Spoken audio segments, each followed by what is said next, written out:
इस वीडियो को एक बार ज़रूर देखिए।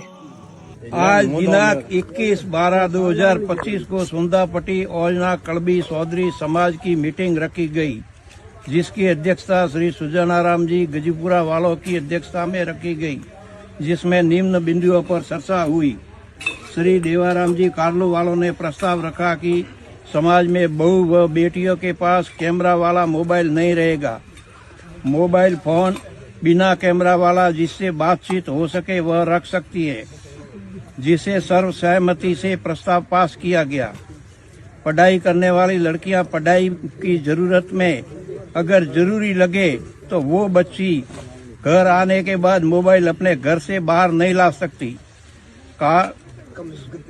शादी ब्याह या किसी भी प्रकार का सार्वजनिक समारोह में लेकर नहीं आ सकती।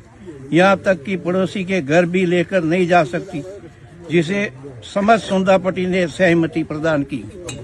ऐसा ही कुछ कदम हमारे मुस्लिम मुआशरे के अंदर मुस्लिम कायदीन को उठाना चाहिए, ताकि हमारी मुस्लिम बहनें बेहयाई, फहाशी, उर्यानियत, गलत दोस्ती और नाजायज़ ताल्लुकात से बच सके, गैर मुस्लिम लड़कों के साथ भागने से बच सके। आज के माहौल में मोबाइल एक बहुत ही संगीन मुहलिक बीमारी बन चुका है और मोबाइल बहुत ही बड़ा फितना है। इस फितने से बचने के लिए ऐसा कदम मुस्लिम मुआशरे के अंदर भी मुस्लिम कायदीन को उठाना चाहिए।